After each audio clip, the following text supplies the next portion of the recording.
I think 530 ऐसा standard था जो हमने बहुत ज्यादा डिटेल में डिस्कस किया था रेगुलर लेक्चर्स के अंदर, एंड आई एम श्योर उसको बहुत टाइम भी हो गया है।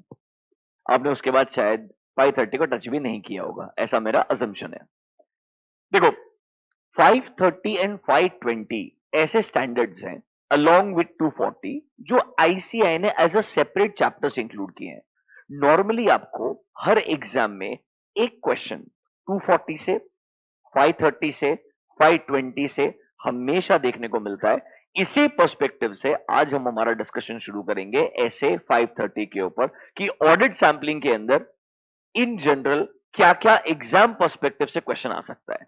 पहले बता रहा हूं, ऑब्जेक्टिव ये नहीं है कि पूरा 530 मुझे आपको पढ़ाना है। Yes, I will try that majority aspects cover हो जाए, बट यहां पर ज्यादा फोकस रहेगा एग्जाम में वो क्या क्या क्वेश्चन आपसे पूछ सकता है, कैसा क्वेश्चन आ सकता है और मुझे उसको कैसे अप्रोच करना चाहिए। अपना मेन ऑब्जेक्टिव वो रहने वाला है। चलो, लेट्स स्टार्ट विद ऐसे 530 in your modules. Come to page number, in your modules come to page number, come to page number 1C.51। अब देखो जरा, 530 सबसे पहले सैंपलिंग का मतलब क्या होता है इन सिंपल वर्ड्स। जब आप पूरा पॉपुलेशन चेक करने के बजाय पॉपुलेशन में से कुछ आइटम्स को पिक करते हो और उनको चेक करने के बाद में पूरे पॉपुलेशन के ऊपर कंक्लूजन ड्रॉ करते हो, this process is called as audit sampling. मतलब sir, rather than testing the entire population, उस पॉपुलेशन में से कुछ आइटम्स को सेलेक्ट किया जाए, उन्हें इवैल्यूएट किया जाए, एंड उन आइटम्स को इवैल्यूएट करने के बाद जो आपको कंक्लूजन आ रहा है, ये कंक्लूजन आप ड्रॉ कर रहे हो for the entire population, that is process of sampling. इसीलिए कहना है इसे, जो हम सैंपल सेलेक्ट कर रहे हैं, they should be true representative of entire population, they should be true representative of entire population। इसीलिए सैंपलिंग अप्रोच लगाते वक्त बहुत केयरफुल होना पड़ता है। अगर आपका सैंपल सिलेक्शन गलत हुआ, अगर आपका सैंपल का मेथड गलत हुआ, रादर अगर आपका पॉपुलेशन ही गलत हुआ, तो आपका जो कंक्लूजन ड्रॉ होगा ना सैंपलिंग के बेसिस के ऊपर, वो कंक्लूजन क्या हो जाएगा, गलत हो जाएगा। That is why we need to be extremely careful while applying sampling. अभी के लिए when you do not test entire population, एक पॉपुलेशन का कुछ पार्ट निकाल के चेक किया जाता है, इस प्रोसेस को हम सैंपलिंग बोलते हैं। दूसरे शब्दों में सैंपलिंग को टेस्ट चेकिंग भी बोल सकते हैं। क्या बोल सकते हैं, टेस्ट चेकिंग। मतलब टेस्ट बेसिस पे चेक करना, not checking the entire population. Basic meaning clear है क्या? आपके मॉड्यूल में ये क्लियरली लिखा हुआ है, देखो, when you apply procedure to less than 100% of items, मतलब you are not testing every item in the population, this process is called as sampling। Basic meaning सबको क्लियर है? Can I proceed? पक्का? अब sir, सबसे पहला चीज, क्या हम सैंपलिंग कंट्रोल टेस्टिंग में लगाते हैं सिर्फ, या अमाउंट टेस्टिंग के लिए भी लगाते हैं? हम सैंपलिंग दोनों जगह यूज करते हैं। We apply sampling for test of controls, that is compliance procedure also, as well as for substantive procedure. Control testing में ऑब्वियसली ऑब्जेक्टिव ये है कि कंट्रोल ढंग से काम कर रहे हैं या नहीं कर रहे, ये चेक करने के लिए सैंपलिंग लगाएंगे। अमाउंट टेस्टिंग में सैंपलिंग लगाते हैं ढूंढने के लिए कि कहीं कुछ गलतियां तो नहीं है। याद है क्या? कंट्रोल्स में गलतियों को बोलते हैं डेविएशन, एंड अमाउंट्स में गलतियों को बोलते हैं मिस स्टेटमेंट। याद आ रहा है क्या? डेविएशन मतलब एक प्रोसेस बनाया है कि ये प्रोसेस फॉलो नहीं हो रहा है, या तो बाईपास किया जा रहा है या कोई स्टेप को स्किप किया जा रहा है, उसको बोलते हैं डेविएशन। तो कंट्रोल चेक करते वक्त we are looking for deviation, amount check करते वक्त we are looking for misstatements. And if you remember, if there are material misstatements, we go to 705, that actually forces us to modify our audit opinion, if you remember that, yes or no?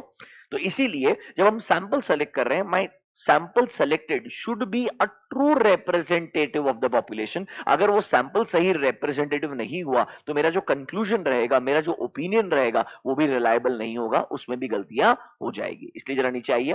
Can you see? Population सबसे important चीज जो मेरे को discuss करने का है। Sir, sampling के types क्या है, पढ़ेंगे।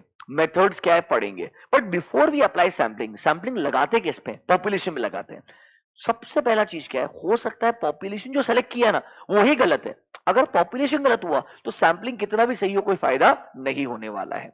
आई थिंक अगर आपको एक एग्जांपल याद है, हमने वो एग्जांपल को बहुत बार अलग अलग तरीके से डिटेल में डिस्कस किया था, दैट अगर पॉपुलेशन ही गलत हुआ, तो कैसे आपका पूरा सैंपलिंग गलत हो सकता है। याद कर रहे हैं? एक एग्जांपल आपको रिलेट करवा के देता हूं। या तो हम अकाउंट रिसीवेबल्स चेक कर रहे हैं, या हम पेएबल चेक कर रहे हैं। Let's talk about account receivables. क्या चेक कर रहे हैं? Account receivables. अज्यूम करो आपके बुक्स के अंदर आपके बुक्स के अंदर अकाउंट्स रिसीवेबल का जो नंबर है इट्स 10 सीआर, 10 करोड़ का अकाउंट्स रिसीवेबल दिख रहा है आपके बुक्स के अंदर, याद आ रहा है क्या? मेरा ऑब्जेक्टिव है एज अ ऑडिटर, मुझे लगता है शायद ये अमाउंट ओवर स्टेटेड है। क्या है ये अमाउंट?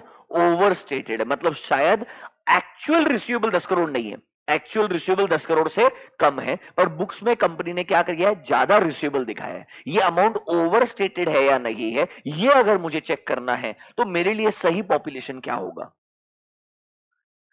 मेरे को चेक करने का है अकाउंट रिसीवेबल्स बुक्स के अंदर है 10 सीआर। माय ऑब्जेक्टिव इज, क्या ये ओवर स्टेटेड तो नहीं है, मुझे ये आइडेंटिफाई करना है। मतलब सर हो सकता है शायद एक्चुअल रिसीवेबल का अमाउंट 8 करोड़ ही है, बुक्स में कितना दिख रहा है, 10 सीआर दिख रहा है। मेरे को आइडेंटिफाई करना है क्या ये एक्चुअली में ओवर स्टेटेड तो नहीं है। इसके लिए सही पॉपुलेशन क्या होगा? ये जो 10 करोड़ है ना, इसका ही मुझे लिस्ट निकालना पड़ेगा, और फिर मुझे देखना पड़ेगा, नहीं नहीं ये 10 करोड़ का लिस्ट निकालना पड़ेगा और देखना पड़ेगा इसमें क्या कुछ ऐसा रिसीवेबल बुक किया है क्या जो एक्चुअली के अंदर सेल ही नहीं हुआ था।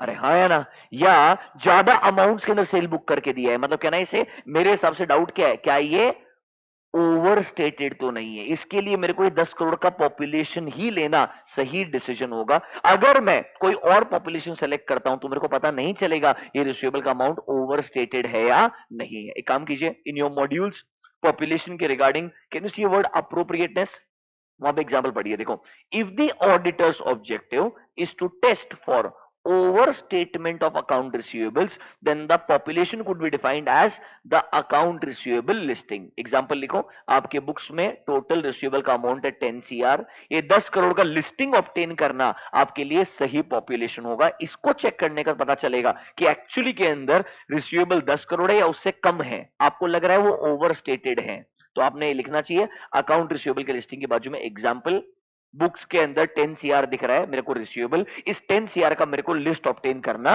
चाहिए। रादर मेरे को एजिंग एनालिसिस भी करना चाहिए। क्या करना चाहिए? एजिंग एनालिसिस, कितना पैसा कितने टाइम से आउटस्टैंडिंग पड़ा है, इससे थोड़ा और बेटर अंडरस्टैंडिंग आएगा कि एक्चुअली के अंदर ये रिसीवेबल है या नहीं है। क्या आपको समझ में आ रहा है कि सही पॉपुलेशन सेलेक्ट करना कितना जरूरी है? अब इससे कनेक्टेड एक और एग्जाम्पल लेते हैं, इससे कनेक्टेड एक और एग्जाम्पल लेते हैं। ये एग्जाम्पल समझ में आया है क्या ऑनलाइन स्टूडेंट्स? क्लियर है क्या ये एग्जाम्पल?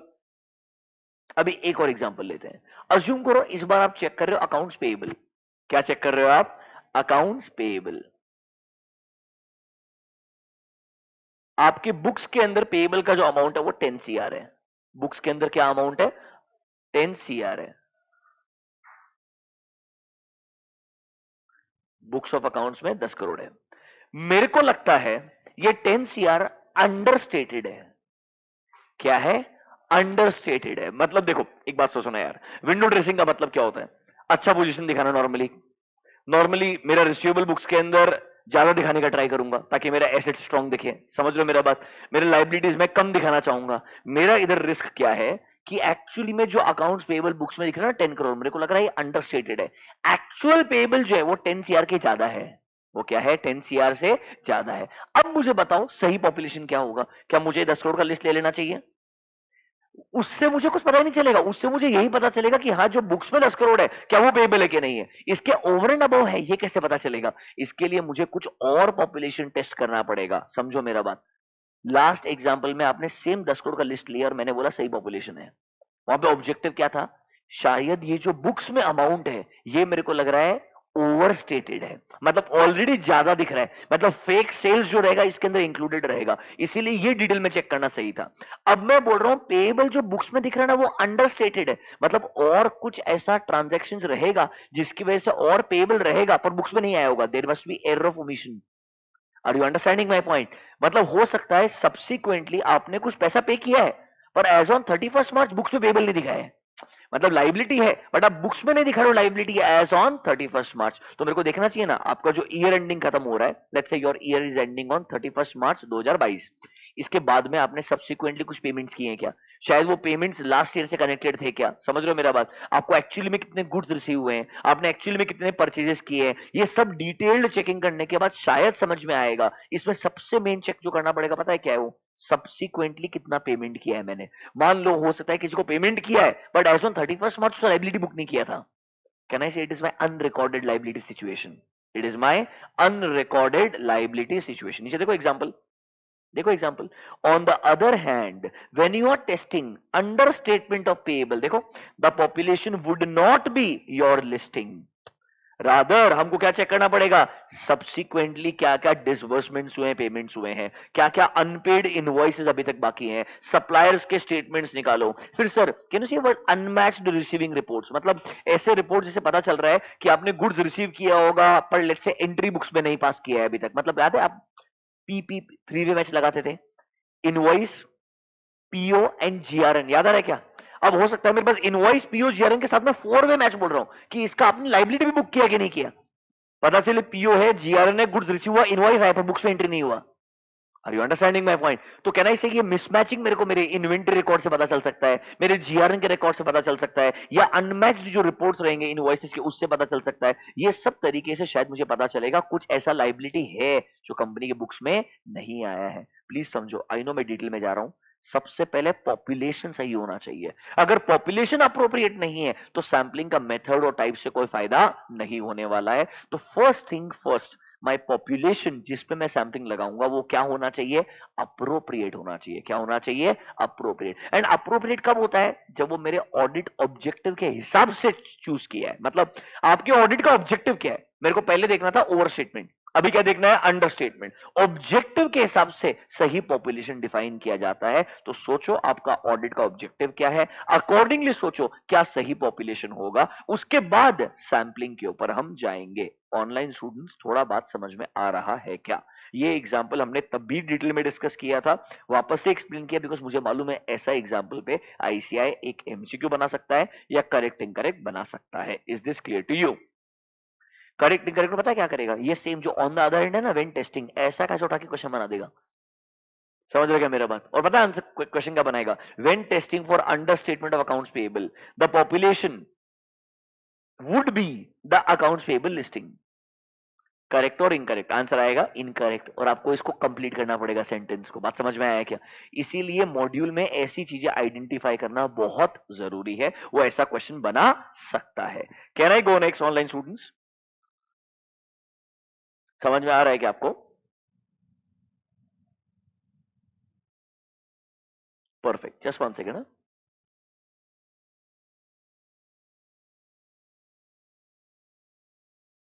हेलो, आगे जाएं बेटा। तो कहने से पॉपुलेशन में सबसे पहला चीज क्या चेक करेंगे, पॉपुलेशन अप्रोप्रिएट है या नहीं। दूसरा चीज कंप्लीटनेस चेक करना पड़ेगा।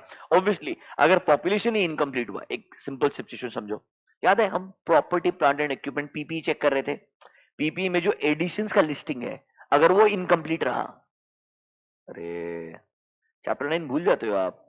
Property plant and equipment check कर रहे हो, याद है क्या, एक हम शेड्यूल ऑप्टिंग करते हैं, opening balance plus additions less deletions gives you closing balance, yes और नो?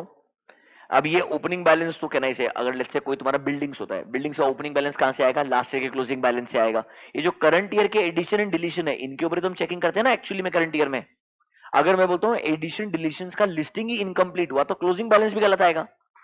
और अगर लिस्टिंग इनकम्प्लीट हुआ तो मेरा सैंपल कितना भी अच्छा लगा लो, क्या फायदा होने वाला है? तो मेरा पॉपुलेशन अप्रोप्रिएट होना चाहिए, पॉपुलेशन कंप्लीट होना चाहिए। इनकम्प्लीट हुआ तो मेरा सैंपलिंग कुछ नहीं कर पाएगा। दैट इज व्हाई कंप्लीटनेस के लिए आपको कंट्रोल टेस्ट करना पड़ता है। क्या टेस्ट करना पड़ता है? कंट्रोल्स। याद करो ना, ये जो रिपोर्ट आ रही है पीपी की, ये एक तरीके से FAR है, फिक्स्ड एसेट रजिस्टर। कहां से आ रहा है? कंपनी के ERP से आ रहा है। अगर मेरे को कंपनी के ऑटोमेटेड कंट्रोल्स पे कंफर्ट रहेगा तो उनसे जो रिपोर्ट आएगी, याद है क्या, IT डिपेंडेंट कंट्रोल्स, कंट्रोल्स जहां पर आप मैन्युअली डिसाइड कर रहे हो मेरे को रिलाई करना है कि नहीं करना है, बट ये रिपोर्ट कहां से आ रही है? सिस्टम से आ रही है। इसीलिए आपको जनरल IT कंट्रोल पे कंफर्ट चाहिए, एप्लीकेशन कंट्रोल पे कंफर्ट चाहिए, तब जाके उस सिस्टम से जो रिपोर्ट्स आएगी ना, वो रिपोर्ट्स पे आपको कंफर्ट आएगा कि भाई वो रिपोर्ट क्या है, कंप्लीट है या नहीं है। ये कंप्लीटनेस, एक्यूरेसी, कंसिस्टेंसी ये चेक करने के लिए ही तो आपने अच्छे IT कंट्रोल्स लगाए थे और आपने उनको चेक किया था। Is this clear to you? पक्का? Can we go next? Third point, reliable. अब मतलब थर्ड स्टेप तो क्या है, पॉपुलेशन सही सेलेक्ट कर लिया, कंप्लीट लिस्ट ऑप्टिंग कर लिया, अब अल्टीमेटली आपको सैंपलिंग लगाना पड़ेगा ना यार, तो आपको उसके रिगार्डिंग जो इन्फॉर्मेशन लगेगा ना, ऑडिट एविडेंस जो लगेगा ना, वो कैसा लगेगा? रिलायबल लगेगा। याद करो SF 500 में, my audit evidence should be reliable and relevant. Relevant कब होगा? जब पॉपुलेशन सही होगा। समझ लो मेरे बात। और रिलायबल कब होगा? सर डिपेंड करेगा कौन से सोर्स से एविडेंस आ रहा है। External source is more reliable then internal, return is more reliable then oral, याद आ रहा है क्या? Obtain directly by auditor is more reliable then obtain through the management, याद है कुछ ऐसा? Internal controls will be strong, तो मैं इंटरनल एविडेंसेस को रिलायबल समझ सकता हूं, कुछ याद है ऐसा? तो ये सब चीजें मेरे को दिमाग में रखनी पड़ेगी। तो सिंपल है, पहले पॉपुलेशन सही होना चाहिए, उसके लिए अप्रोप्रिएटनेस देखेंगे, कंप्लीटनेस देखेंगे एंड रिलायबिलिटी देखेंगे, उसके बाद हम सैंपलिंग के ऊपर जाएंगे। अभी के लिए सैंपलिंग क्या है? Not testing 100% items in the population. Sir my sample selected should be a true representative of entire population. Do I apply sampling in both control testing and amount testing? Yes, for both compliance procedure as well as substantive procedure. इतना clear है क्या? Population के characteristic features पढ़ाए, appropriateness, completeness and reliability. क्या आपको ये तीनों चीजें याद रहेंगे? आगे बढ़े directly. Can you see next heading? Samples must be representative. Sir representative मतलब true representative of the entire population, because आपका कंक्लूजन किसके ऊपर आएगा? पूरे पॉपुलेशन पे आएगा, सैंपलिंग के बेसिस पे। अगले पेज पे आओगे, आपको डायग्राम दिखेगा, देखो। Sampling process is performed both on test of controls as well as test of details. देखो कंट्रोल्स में आप क्या ढूंढ रहे हो? Are you trying to identify deviations? And amount testing जब कर रहे हो, you are trying to identify misstatements. याद है कि वर्ड्स पढ़ाए थे या नहीं पढ़ाए थे? Online students, are you able to understand these terms?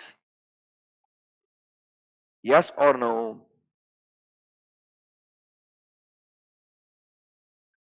आगे बढ़े,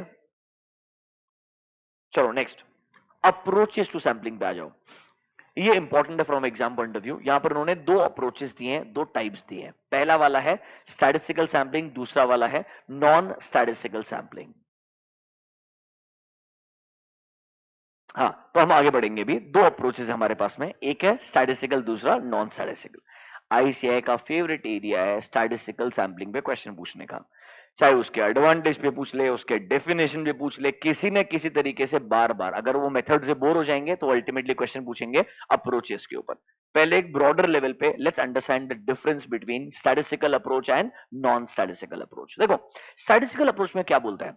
you are actually not using only your judgement. Judgement का इस्तेमाल थोड़ा बहुत होता है, पर यहां पर कोई ना कोई एक साइंटिफिक मैकेनिज्म का इस्तेमाल करोगे, कोई ना कोई लॉजिकल तरीके से आप सैंपल को सेलेक्ट करने का ट्राई करोगे। मतलब सर यहां पर याद है कि रैंडम सैंपलिंग मेथड पढ़ाया था आपको, जहां पर अपन सिंपल रैंडम या स्ट्रैटिफाइड रैंडम, मतलब रैंडमली सेलेक्ट नहीं कर रहे थे, एक रैंडम नंबर टेबल का इस्तेमाल कर रहे थे। कुछ आता है कि रैंडम नंबर टेबल, मतलब कोई ना कोई एक लॉजिकल तरीके से आप सैंपल सिलेक्शन कर रहे हो, आप ना प्रोबेबिलिटी थ्योरी यूज कर रहे हो दैट एक्चुअली में अगर मैं इतना सैंपल सेलेक्ट करता हूं तो कितना सैंपलिंग रिस्क के ऊपर इंपैक्ट आएगा। You are thinking that if my sampling goes wrong, क्या पॉसिबल इंपैक्ट आ सकता है मेरे कंक्लूजन के ऊपर। जब आप इस तरीके से सोचते हैं तो नॉर्मली आपका एक बहुत ऑब्जेक्टिव एंड साइंटिफिक अप्रोच हो जाता है, that is called as statistical sampling approach. Just 1 minute. तो ये है हमारा स्टैटिस्टिकल सैंपलिंग अप्रोच। अब देखो इंपॉर्टेंट कीवर्ड्स क्या है जो आपको एग्जाम में लिखने का है। मॉड्यूल में हो, पेज नंबर डायरेक्टली 1C.54। देखो क्या बोलता है सर, यहां पर random selection of sample item है, you are going to use probability theory and अब कोई ना कोई तरीके से एक मैथमेटिकल स्टैटिस्टिकल मेथड का इस्तेमाल करेंगे। मतलब यहां ना प्योरली जजमेंट के बेसिस के ऊपर सैंपल सिलेक्शन नहीं होगा, यहां पर कोई ना कोई एक लॉजिकल मैकेनिज्म ढूंढा जाएगा कि हम यहां पे कैसे सैंपलिंग लगाए। देखो कुछ एग्जांपल्स देखो। सबसे पहले हमने क्या बोला था? Random sampling. आगे एक मेथड आने वाला है जहां पर हम क्या बोलेंगे? रैंडम नंबर टेबल का इस्तेमाल करो। आप याद है क्या? या एक सिस्टम का इस्तेमाल करो जो रैंडम नंबर जनरेट करके आपको देगा आइडियली। मतलब कहना इससे जजमेंट का इस्तेमाल नहीं हो रहा है। फिर याद है क्या? इंटरवल बेस्ड सैंपलिंग, एक सैंपलिंग इंटरवल आइडेंटिफाई करो एंड अकॉर्डिंगली सैंपल सिलेक्शन करो। मतलब सर यहां पर ना हैप्पीजार्ड सैंपलिंग नहीं है कि अपने जजमेंट के बेस पे डिसाइड कर लो क्या सेलेक्ट करना और क्या सेलेक्ट नहीं करना है। कोई ना कोई लॉजिकल अप्रोच रहेगा, एक ऑब्जेक्टिव अप्रोच रहेगा। That is why we say it is a statistical sampling approach. Sir what is non statistical sampling? जहां पर ये कुछ भी नहीं होता है, मतलब प्योरली जजमेंट के बेसिस पे सैंपल सिलेक्शन किया जाता है, that is called as non statistical sampling approach. देखो यहां पे आगे जाके नॉन स्टैटिस्टिकल सैंपलिंग मिलेगा, यहां क्लियरली लिखा है, देखो under this approach sample selection is on the basis of personal experience and knowledge of the auditor. Personal experience and knowledge of the auditor. Obviously ये साइंटिफिक अप्रोच नहीं रहेगा, ज्यादा objective नहीं रहेगा, इसीलिए थोड़ा क्रिटिसाइज भी किया है। किसे क्रिटिसाइज किया है? Non statistical sampling. देखो एक लाइन भी लिखा है, the non statistical sampling is criticised criticised on the grounds that it is neither objective nor scientific. तो मेरे को पता है क्या, दोनों में डिफरेंस पता होना चाहिए। सबसे मोस्ट इंपॉर्टेंटली स्टैटिस्टिकल सैंपलिंग के डेफिनेशन में क्या लिखना है, रैंडम सिलेक्शन लिखना है, यूज ऑफ प्रोबेबिलिटी थियरी लिखना है, ज्यादा साइंटिफिक अप्रोच है ये लिखने का है। Do you get my point? Purely judgement या बायसनेस नहीं होता है स्टैटिस्टिकल सैंपलिंग में, ये लिखने का है। अगर आप ये कीवर्ड्स लिख पाओगे, मैंने मार्क करवा के आपको दिए है, ये कीवर्ड्स अगर आप लिख पाओगे, देखो, random selection of sample items, use of probability theory, it is more scientific in nature, कोई पर्सनल बाइस नहीं है, प्योरली साइंटिफिक नेचर है। अगर इस तरीके से आप आंसर लिखोगे तो आपका स्टैटिस्टिकल सैंपलिंग का आंसर हमेशा कंप्लीट रहेगा। ये वर्ड्स आपको कैच करने ही पड़ेंगे। मैंने मार्क किए दिए हुए पेज नंबर 1C.54 आपके क्लास नोट्स में लिखवा के भी दिया है। I am sure about it, ये 100% क्लास नोट्स में लिखवा के दिया आपको मैंने, ठीक है? ये क्या वर्ड्स कैप्चर हो रहे हैं? परफेक्ट समझ में आया आपको क्या वर्ड्स लिखने का आपको? नॉन स्टैटिस्टिकल सैंपलिंग में क्या लिखना पड़ेगा sir? Personal experience and knowledge of the auditor. फायदा क्या है? बहुत सिंपल है अप्लाई करने के लिए, दिमाग लगाने ज्यादा जरूरत ही नहीं है, प्योर जजमेंट का इस्तेमाल करना है। और क्रिटिसाइज क्यों किया जा रहा है? क्योंकि सर ये ऑब्जेक्टिव नहीं है एंड साइंटिफिक नहीं है। कि एक बेसिक कंटेंट आपको आना चाहिए, वो इंपॉर्टेंट है।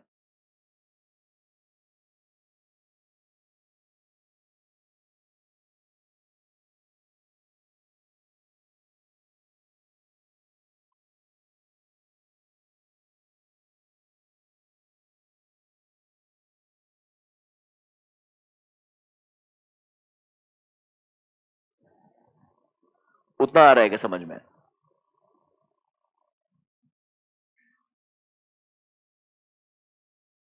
बोलो, परफेक्ट है इतना? आगे बढ़े। अब एग्जाम में अलग से क्वेश्चन क्या आ सकता है, एडवांटेजेस ऑफ स्टैटिस्टिकल अप्रोच, ये सबसे इंपॉर्टेंट क्वेश्चन है। In your modules come to page number appropriateness of sampling approaches, page number 1C.57, वहां पर नीचे आपको एक हेडिंग मिलेगा, एडवांटेजेस ऑफ स्टैटिस्टिकल सैम्पलिंग। दिख रहा है क्या आपको? Advantages of statistical sampling. यहां पर एटलीस्ट 4 पॉइंट आपको आने चाहिए। ये क्वेश्चन बहुत बार आईसीआई ने ऑलरेडी पूछा है, इसकी वजह से कभी कभी ऐसा भी लगता है शायद बहुत बार हो गया है, शायद चांसेस अब कंपेरेटिवली कम बन जाते हैं, बट स्टिल रिस्क क्यों लेने का है, आपको पता होना चाहिए। सर ये साइंटिफिक अप्रोच है तो सिंपल है, सिर्फ याद है क्या, पॉपुलेशन में नंबर ऑफ लाइन आइटम्स बढ़ जाएंगे, इससे मेरा सैंपल साइज नहीं बढ़ेगा। याद है क्या, ये लॉजिक मैंने आपको पहले भी बताया था, ये हमारे आगे फैक्टर्स के अंदर आएगा। सिर्फ पॉपुलेशन का लाइन आइटम बढ़ जाने से मेरा सैंपल साइज नहीं बदलता है, क्योंकि ये साइंटिफिक अप्रोच है, यहाँ पे प्योर जजमेंट का इस्तेमाल नहीं हो रहा। लॉजिकली हम सोच रहे हैं कि भाई सिर्फ अमाउंट अगर सिमिलर है, नंबर ऑफ लाइन आइटम बढ़ गया है, तो इससे मेरे लिए रिस्क ज्यादा नहीं बढ़ता है, तो मैं शायद सैंपल साइज को अननेसेसरीली बढ़ाऊंगा नहीं। देखो मेथड, एडवांटेज नंबर 1 देखो, the amount of testing does not increase in proportion to the increase in size of the area. मतलब सिर्फ नंबर ऑफ लाइन आइटम बढ़ जाने से मेरा ओवरऑल सैंपल साइज नहीं बढ़ जाता है, नंबर 1। नंबर 2 एक चीज को मार्क करो, sir this is definitely more objective, more scientific and more defensible. Defensible where? In the court of law.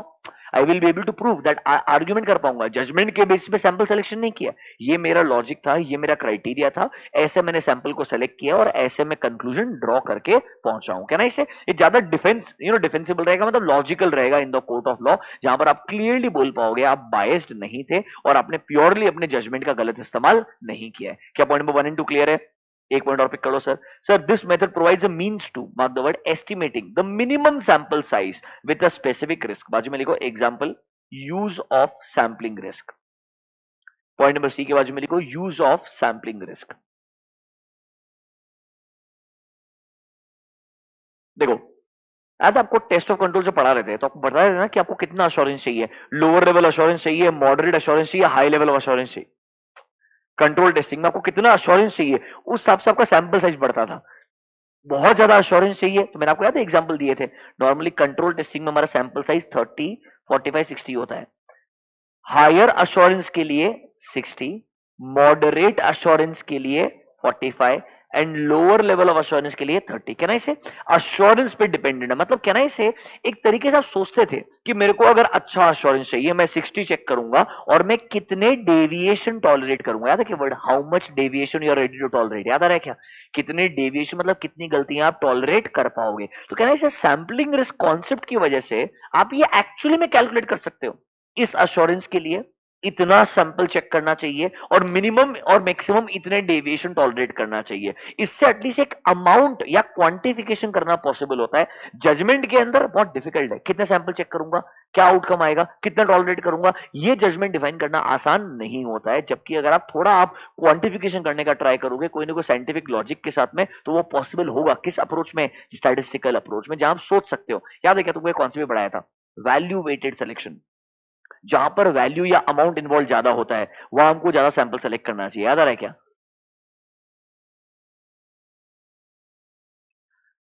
हाँ, तो बेसिकली ये जो overall advantages of statistical sampling है तुम्हारे लिए एग्जाम पर्सपेक्टिव से काफी इंपॉर्टेंट है। Like this can be a very common question. दोनों चीजें हैं, अगेन बहुत बार ये पहले भी आ चुका है एग्जाम के अंदर।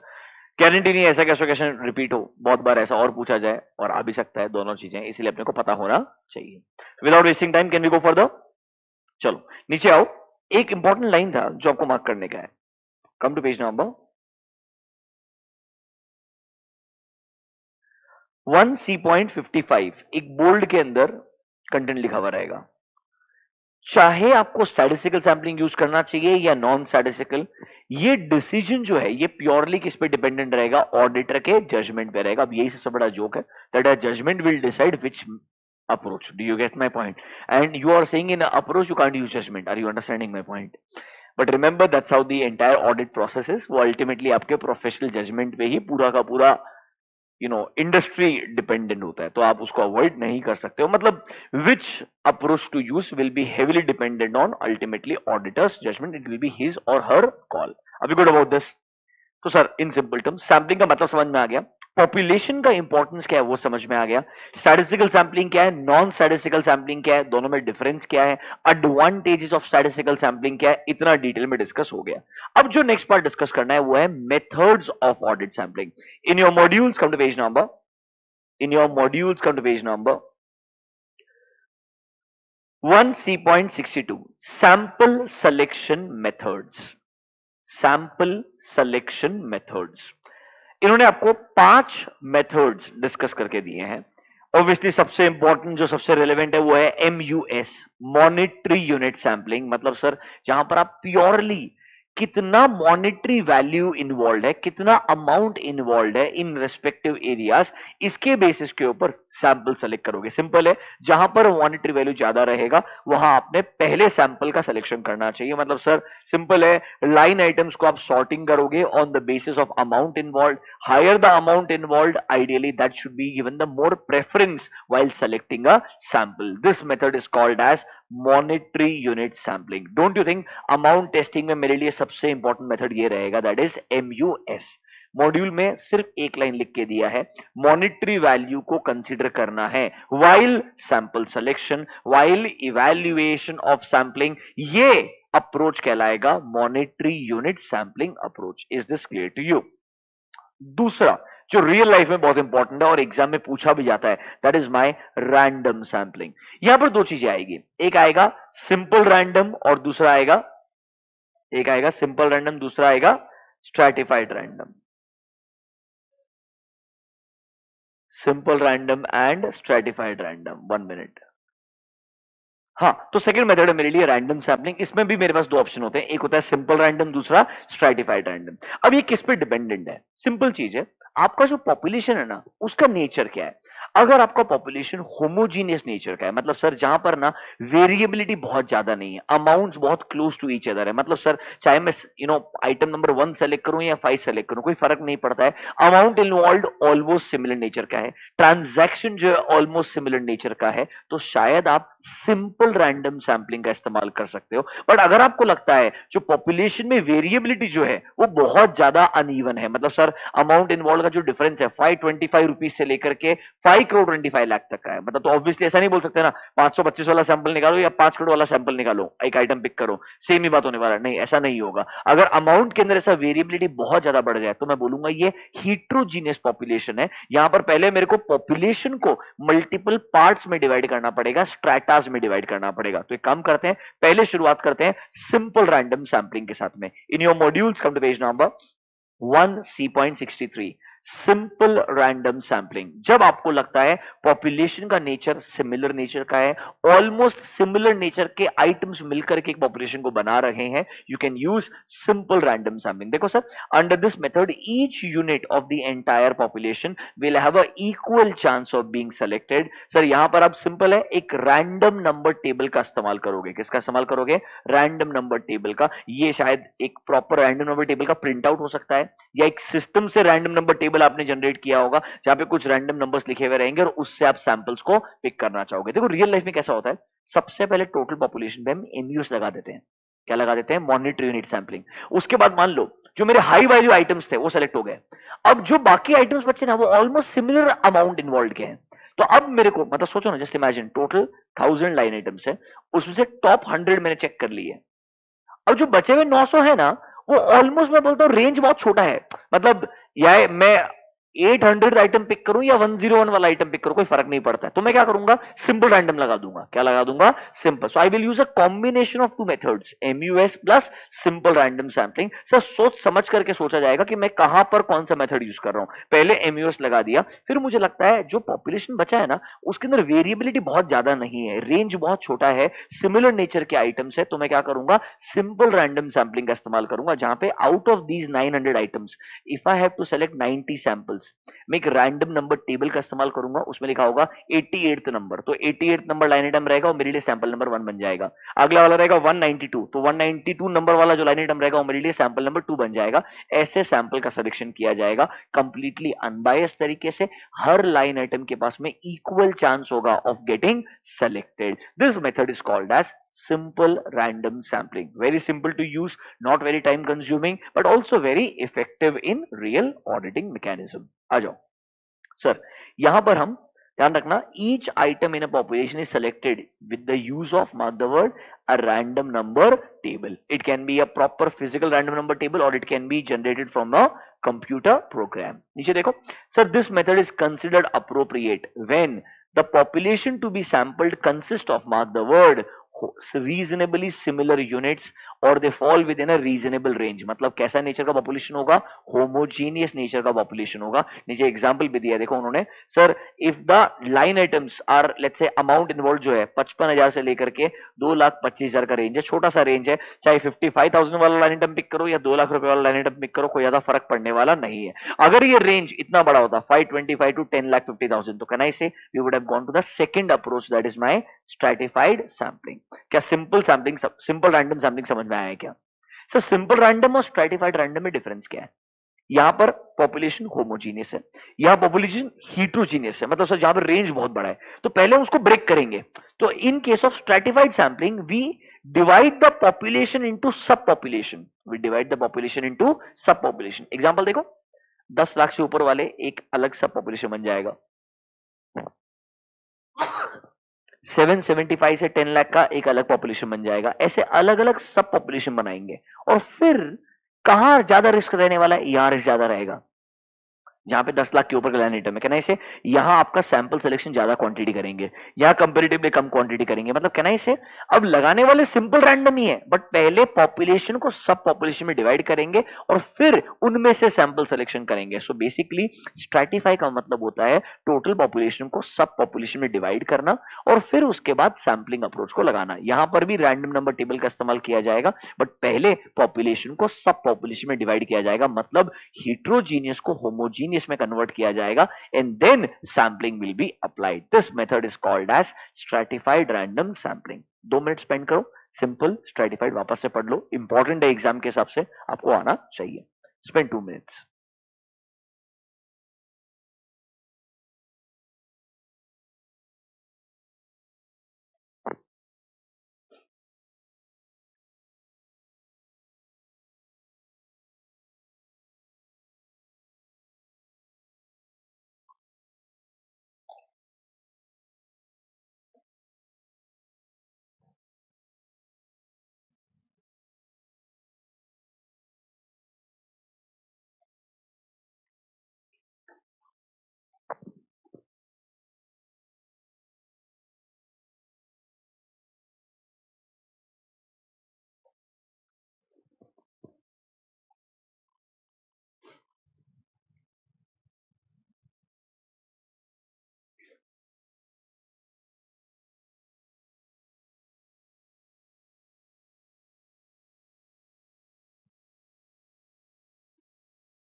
डन।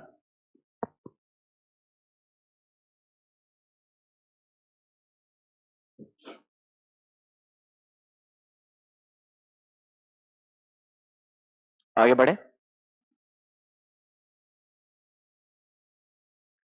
तो सर रैंडम सैम्पलिंग हो गया, एमयूएस हो गया। अब बचे कौन से तीन और मेथड। सेकंड वाला है इंटरवल सैम्पलिंग और सिस्टमैटिक सैम्पलिंग। ये भी ना एक तरीके से रैंडम सैम्पलिंग जैसा ही है।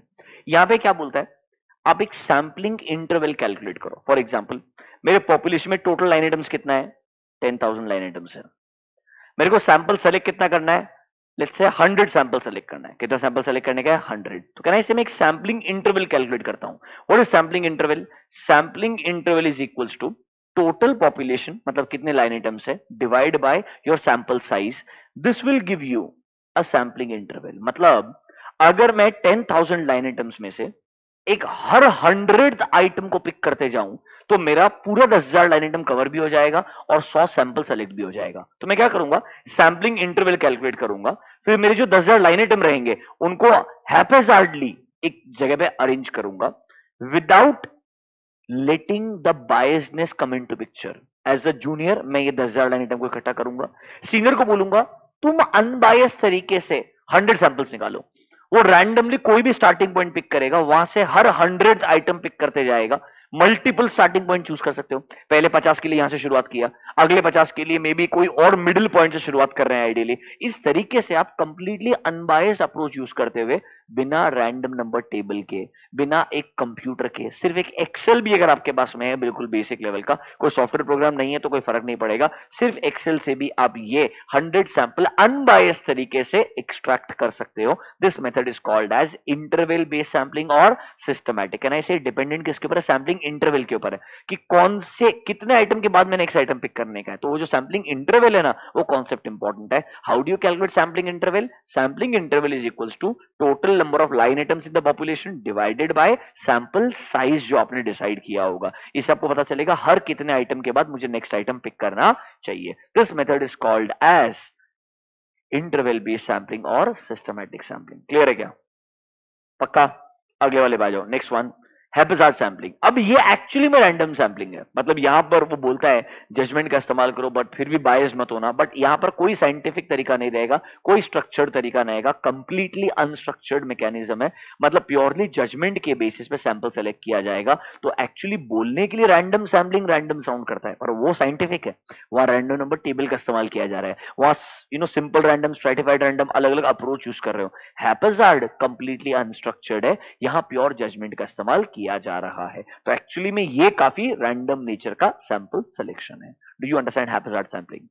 And the last one is called as block sampling. Block sampling काफी कम यूज करते हैं। Rather than selecting individual items, ये क्या बोलता है, फरवरी महीने के लास्ट 100 ट्रांजेक्शन पिक कर लो, अप्रैल महीने के 10th से लेके 15 अप्रैल के बीच में जितने भी ट्रांजेक्शन में सारा सारा सेलेक्ट कर लो। मतलब पूरा ब्लॉक सेलेक्ट करो rather than selecting individual samples. क्योंकि ये क्या बोलता है, नॉर्मली जब गलतियां की जाती है, फ्रॉड किया जाता है, तो पता है क्या, सारा फ्रॉड एक जगह पे नहीं होता है। उस फ्रॉड के आइटम्स को, एक्टिविटीज को डिस्ट्रीब्यूट कर देते हैं पूरे साल भर के पीरियड में। तो जब आप इंडिविजुअल सैंपल सेलेक्ट करोगे तो गलती ढूंढना मुश्किल होगा। अगर आप ब्लॉक का ब्लॉक उठाओगे तो शायद कंपेरेटिवली वो गलती कैच करना आसान हो जाएगा। ये मेथड हम एक्चुअली रियल लाइफ में यूज करते हैं only under one procedure, that is cut off procedure. साल के एंडिंग के कुछ इंपॉर्टेंट 5 दिन के सारे ट्रांजैक्शन चेक करते हैं, अगले साल के स्टार्टिंग के पहले 5 दिन के सारे ट्रांजैक्शन चेक करते हैं। कट ऑफ प्रोसीजर के दौरान ब्लॉक सैंपलिंग का इस्तेमाल किया जाता है। Is this clear to you? पक्का। These are your different different methods of sampling. Exam point of view से अगर आप मुझे पूछेंगे, रैंडम सैंपलिंग बहुत इंपॉर्टेंट है, एमयूएस अंडरस्टैंडिंग बहुत इंपॉर्टेंट है। फिर भी अगर एक क्वेश्चन अलग से आना हुआ तो इंटरवल बेस्ड या सिस्टमैटिक सैंपलिंग पे आ सकता है। ब्लॉक हैप्पीजार्ड इतना इंपॉर्टेंट नहीं है, बस मतलब पता होना चाहिए। एमसीक्यू वगैरह अगर आ गया तो आपको आंसर देना आना चाहिए। अभी गुड। तो सर सैंपलिंग के अंदर व्हाट इज सैंपलिंग, पॉपुलेशन का रेलेवेंस क्या है, सैंपलिंग कंट्रोल टेस्टिंग में भी आता है, अमाउंट टेस्टिंग में भी आता है, अप्रोचेस टू सैंपलिंग क्या है, एंड मेथड्स क्या है। देखो रियल लाइफ में मेजोरिटी चांसेस है क्वेश्चन यहीं तक आके खत्म हो जाएगा। अगर 4 या 5 मार्क का क्वेश्चन है, जनरल चांसेस है यहीं पे आ जाएगा। अब एक और टॉपिक बचता है, that is called as factors affecting sample size. क्या टॉपिक आता है, फैक्टर्स अफेक्टिंग सैंपल साइज। आपको नोटबुक के अंदर मैंने एक समरी लिखाया होगा, फैक्टर्स अफेक्टिंग सैंपल साइज। देखो ऐसा हेडिंग रहेगा, तीन पार्ट में डिवाइड किए होंगे, tolerable error, expected error and तीसरा रहेगा सैंपलिंग रिस्क। और भी बहुत सारे फैक्टर्स है, पर ये तीन सबसे इंपॉर्टेंट फैक्टर्स होते हैं, tolerable error, expected error, sampling risk. सुनो, ये क्या बोलता है, ऐसे क्या फैक्टर्स हैं जो मेरे सैंपल साइज को इंपैक्ट करते हैं। किसको इंपैक्ट करते हैं? सैंपल साइज को। अब पहले बात तो मुझे बताओ, सैंपलिंग हम कंट्रोल टेस्टिंग में भी लगाते हैं, अमाउंट टेस्टिंग में भी, दोनों जगह लगाते हैं। कहना इसके फैक्टर्स दोनों के लिए रेलिवेंट रहेंगे। तो जब भी मैं एक फैक्टर के बारे में बात कर रहा हूं, I will keep in mind both control testing as well as amount testing. Simple चीज है। अगर मेरे को लगता है किसी एरिया में, अगर मेरे को लगता है किसी एरिया में चांसेस ज्यादा है गलतियां होने के, if I am expecting lot of errors in a particular area, क्या मैं ज्यादा टेस्टिंग करना चाहूंगा? तो कहना इसे एक्सपेक्टेड एरर, चाहे तो कंट्रोल टेस्टिंग कर रहा है, अमाउंट टेस्टिंग कर रहा है, अगर तेरे को लग रहा है यहां चांसेस ज्यादा है गलतियां होने के, तो क्या करना चाहेगा? ज्यादा सैंपल सेलेक्ट करना चाहेगा। तो कहना इसे एक्सपेक्टेड एरर। अगर मैं बोलूं how many errors, errors can be, control testing किया तो डेविएशन होगा, और अमाउंट टेस्टिंग किया तो मिसस्टेटमेंट होगा। जिस एरिया में मैं एक्सपेक्ट कर रहा हूं चांसेस ज्यादा है गलतियां होने के, वहां मेरा सैंपल साइज जो है कंपैरेटिवली ज्यादा रहेगा। एकदम सिंपल सा रिलेशनशिप है between expected error and sample size. ये मैंने ऑलरेडी लिखवा के दिया आपको, पढ़ लो एक बार नोटबुक के अंदर। आपने लिखा है अंडर एक्सपेक्टेड एरर, एक कंटेंट लिखा होगा, रीड कर लो, अंडरस्टैंडिंग बराबर है क्या?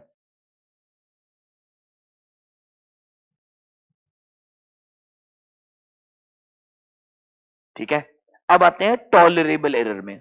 टॉलरेबल एरर मतलब आप कितनी गलती टॉलरेट कर सकते हो, मतलब कहना इसे एक तरीके से ऑडिटर अपना मटेरियलिटी डिफाइन कर रहा है। क्या डिफाइन कर रहा है? मटेरियलिटी, कि भाई इसके ऊपर चीजें मेरे लिए क्या बन जाएगी? मटेरियल बन जाएगी। तो एक tolerable level is nothing but your materiality level, beyond which things will become material for you. अब देखो, अमाउंट टेस्टिंग के अंदर याद करो, ऐसे 320 पढ़ाया था, आपने लेवल्स डिफाइन किए थे, याद है क्या? मेरे एग्जांपल्स के अंदर कुछ 25 लाख का लेवल था, कि इस लेवल के बियॉन्ड सारी गलतियां क्या बन जाती है? मटेरियल मिसस्टेटमेंट बन जाती है। कहना इससे अमाउंट टेस्टिंग करते वक्त आप एक मटेरियलिटी लेवल डिफाइन करते हो।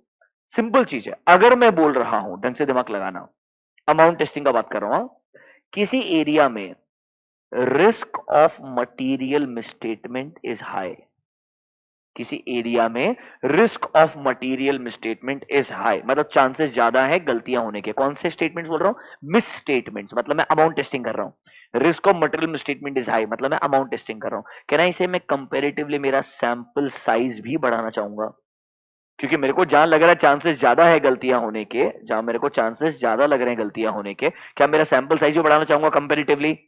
कहना इसे मैं कम से कम गलतियां टॉलरेट करना चाहूंगा, तो मेरा जो टॉलरेबल टॉलरेबल एरर लेवल रहेगा वो क्या रहेगा? लो रहेगा। मतलब अगर मुझे लगता है कहीं चांसेस ज्यादा है गलतियां होने के, मैं मेरा टेस्टिंग बढ़ाना चाहूंगा और मैं कम से कम गलतियां टॉलरेट करना चाहूंगा। So is there a inverse relationship between tolerable error and sample size? कैसा रिलेशनशिप है? इनवर्सली। अब मैं कंट्रोल टेस्टिंग करूं या अमाउंट टेस्टिंग करूं, रिलेशनशिप सेम रहने वाला है। कंट्रोल टेस्टिंग में बस वर्ड क्या हो जाएगा? टॉलरेबल रेट ऑफ डेविएशन बन जाएगा, और अमाउंट टेस्टिंग में क्या बन जाएगा? टॉलरेबल रेट ऑफ अमाउंट बन जाएगा। यहां पर मेरा टॉलरेबल अमाउंट है, वहां मेरा टॉलरेबल डेविएशन है। सिंपल चीज है, इसका हमेशा क्या रिलेशनशिप रहेगा? Inverse relationship with my sample size. क्योंकि सिंपल सोचो, किसी एरिया में आपको रिस्क ज्यादा लगता है, आप कंपेरेटिवली ज्यादा चेकिंग करना चाहोगे, मतलब आप कम से कम गलतियां टॉलरेट करना चाहोगे। Inverse relationship between tolerable error and sample size. क्या आपने यही लिख करके रखा है? वहां पे चेक करो, आपने क्या किया होगा? टॉलरेबल एरर को दो पार्ट में डिवाइड किया होगा, compliance procedure and substantive. Compliance में लिखा होगा टॉलरेबल रेट ऑफ डेविएशन, कितने डेविएशन टॉलरेट कर सकता हूं, और अमाउंट के अंदर लिखा होगा मटेरियलिटी लेवल, सब्सटैंटिव में लिखा होगा मटेरियलिटी लेवल, और दोनों के नीचे लिखा होगा there is an inverse relationship between tolerable error and sample size. Online students याद आ रहा है क्या आपको? ऑनलाइन स्टूडेंट्स याद आ रहा है क्या आपको?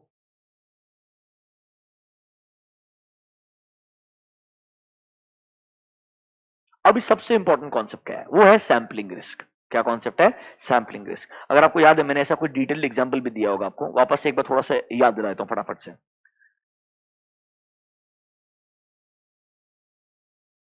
सर ये चीज भी ना दोनों प्रोसीजर में रहेगी, this will be for compliance procedure as well as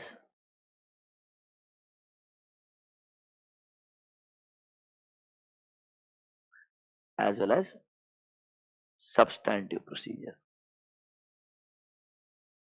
सिर्फ एक ओवरव्यू दे रहा हूं, देखो बहुत डिटेल में सिर्फ सैम्पलिंग लिस्ट पढ़ाने को भी कम से कम एक लेक्चर लग जाता है, आपको ऑलरेडी मालूम है, we have done that, do you get my point? सिर्फ ऑब्जेक्टिव है ओवरव्यू देने का।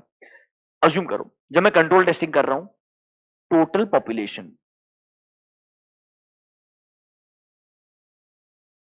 कहने से कंट्रोल टेस्टिंग करते वक्त मेरा फोकस अमाउंट पे नहीं होता है, किस पे नहीं होता है? अमाउंट पे नहीं होता है। नंबर ऑफ लाइन आइटम्स कितने हैं, परचेज चेक कर रहा हूं, टोटल परचेज के ट्रांजैक्शन कितने हैं, total let's say sir 1000 transaction है। इंपॉर्टेंट क्या है, हर परचेज ट्रांजैक्शन के लिए जो प्रोसेस बनाया वो प्रोसेस फॉलो होना चाहिए। सर यहां पर अमाउंट पे फोकस नहीं, अमाउंट पे फोकस कहां पे आएगा? सब्सटैंटिव प्रोसीजर पे आएगा। सिंपल चीज है, टोटल पॉपुलेशन 1000 है, मैंने सैंपल सेलेक्ट किया let's say 100, tolerable rate of deviation, कितने डेविएशन टॉलरेट कर सकता हूं? Let's say my tolerable rate of deviation मैंने बनाया 5, कितना बनाया? 5। Out of 100 I can tolerate 5 deviation, मैं 5% टॉलरेंस बना रहा हूं, बहुत ज्यादा है, एक सैंपल के लिए डिस्कशन कर रहा हूं। अब मेरे को चेकिंग करते हुए जो एक्चुअल डेविएशन मिले वो कितने मिले? 4 मिले। कितने मिले? 4। मेरे को क्या लगा?